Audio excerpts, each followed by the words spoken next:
Okay, we're still reviewing. So before we take a look at the next step of, of finding the length of a line segment that we just did, let's just continue with the review, and then we'll take a look at what you do next. I'll refer back to that shortly. So, to find the slope of a line passing through any 2 points, you use the formula m slope y2 minus y1 over x2 minus x1. You know that your first point will be x1, y1, and your second point will be x2, y2. Literally the x and y value of point 1 and the x and y value of point 2. You plug them in, you simplify, end of story. So let's do that quickly here as a little practice. So you always write your equation out first. Whether you like it or not, just do it, because that's what the process is. And in addition to learning, which is important, it's also important to demonstrate that you've learned something, and the way you demonstrate it is by writing tests and different evaluations, right? So you need to be able to do that. So this is y2, x2, y1, x1. If it helps, put this right above the numbers so you can't miss it.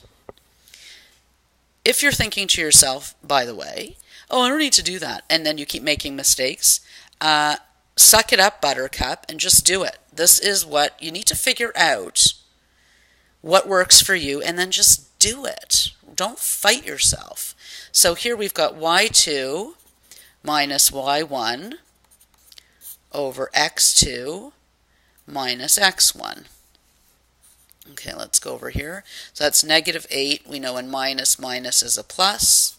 And then negative 1 minus is a plus. Negative 8 plus 4 is minus 4. Negative 1 plus 3 is positive 2. And that reduces to negative 2. There's the slope, negative 2. Let's do it again over here. Slope equals y2 minus y1 over x2 minus x1. x1, y1, x2, y2 if you need it. If you don't need it, don't bother. And then we have minus 10,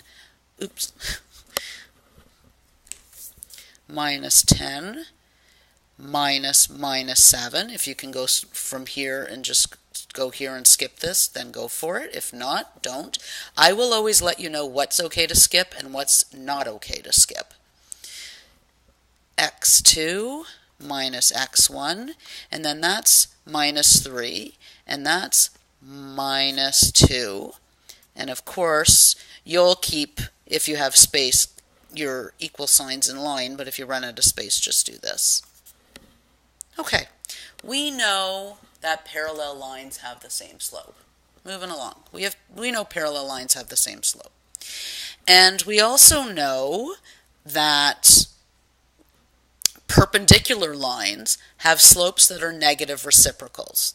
So what is a negative reciprocal? Well, a negative reciprocal means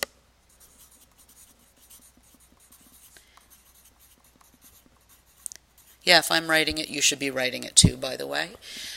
Negative reciprocal, negative means change the sign. If it's positive, make it negative. If it's negative, make it positive.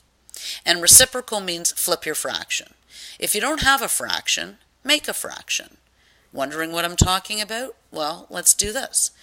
Let's say you have this number and it needs to be, let's say you have this number and it needs to be a fraction. So do that, and then it's a fraction, right? Okay. Another way of looking at the slopes of perpendicular lines is just saying that their product, or when you multiply the two of them together, you get a negative number. So for example, if we have the slope 5, and then we have the negative, so change the sign, reciprocal, flip the fraction. When we multiply these, we will get negative 1. And of course, back to parallel lines, they have the same slope. So if an equation is this, and you want to know about a line that's parallel to it, the slope y equals mx plus b, That's your m. The slope of this line is 4, then a line parallel to it will also have a slope that's 4. Alrighty, and then here is exactly what I've just said.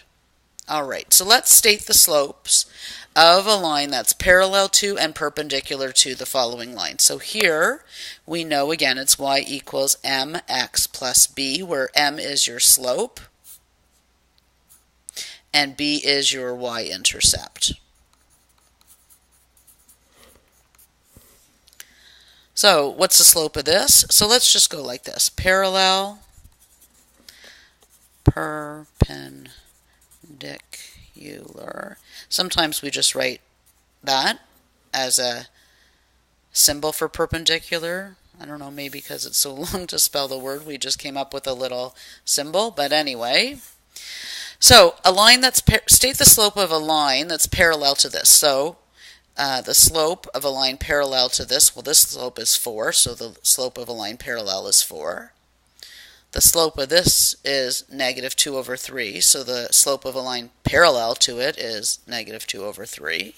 And the slope of this line is 4 over 5, so the slope of a line parallel to it has a slope of 4 over 5 because they're the same. Now let's flip and change the sign, or use the proper term, which is take the negative reciprocal. Well, the flip of this is this, and changing the sign is that.